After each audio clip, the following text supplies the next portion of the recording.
S Alam গ্রুপের কাছে সর্বশেষ দখল হওয়া বেসরকারি ন্যাশনাল ব্যাংকের পরিচালনা পর্ষদ বাতিল করা হয়েছে। একই সঙ্গে ব্যাংকটির পরিচালনার জন্য নতুন পর্ষদ গঠন করেছে কেন্দ্রীয় ব্যাংক।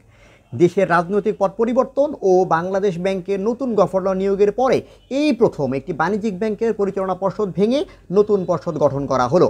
নতুনভাবে পর্ষদ গঠনের পরে ন্যাশনাল ব্যাংকের পরিচালক হিসেবে দায়িত্ব পেয়েছেন ব্যাংকটির উদ্যোক্তা ও সাবেক চেয়ারম্যান আব্দুল আওয়াল মিন্টু, সাবেক পরিচালক জাকারিয়া তাহের ও মোজাম্মেল হোসেন।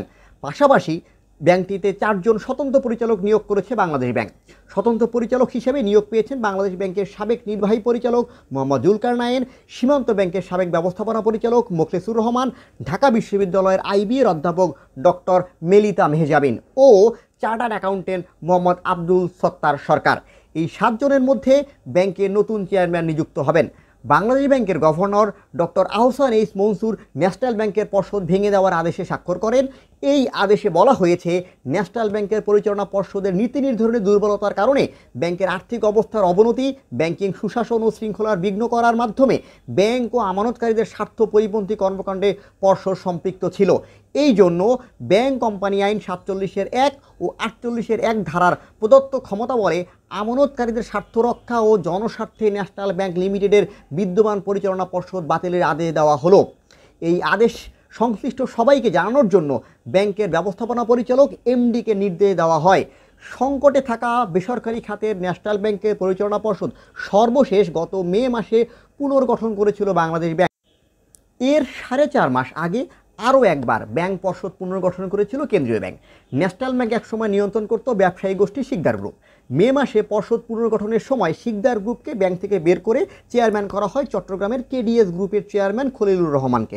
1983 সালে 18 জন উদ্যোক্তা পরিচালক শুরু করেন ন্যাশনাল ব্যাংক, যাদের মধ্যে ছিলেন AKM আবু তাহের মিয়া, জয়নুল হক শিকদার, খলিলুর রহমান ও মোজাম্মেল হোসেন। এরপরে 2009 সালে পরিচালনা পর্ষদে ব্যাপক রদবদলের মাধ্যমে ব্যাংকের নিয়ন্ত্রণ চলে যায় শিকদার গ্রুপের চেয়ারম্যান জয়নুল হক শিকদারের কাছে। এরপর একে একে অন্য পরিচালকরা পর্ষদ থেকে বাদ পড়েন। জয়নুল হক শিকদারের স্ত্রী ও ছেলেমেয়েরা পর্ষদে আসেন। 1 যুগের বেশি সময় ধরে চেয়ারম্যান পদে থাকা অবস্থায় 2021 সালে ফেব্রুয়ারিতে মারা যান জয়নুল হক শিকদার। তারপরে তার স্ত্রী মনোয়ারা শিকদার চেয়ারম্যানের দায়িত্ব পালন করেন গত ডিসেম্বর পর্যন্ত। বাবার মৃত্যুর পরে ব্যাংক ও পারিবারিক ব্যবসার উপরে নিয়ন্ত্রণ নিয়ে বিবাদে জড়িয়ে পড়েন রন হক শিকদার, রিক হক শিকদার ও কন্যা পারভিন হক শিকদার। সন্তানদের বিবাদের সামাল দিতে অনেকটা ব্যর্থ হন মনোয়ারা হক শিকদার। পারিবারিক দ্বন্দ্বের প্রভাব পড়ে ন্যাশনাল ব্যাংকের উপরও।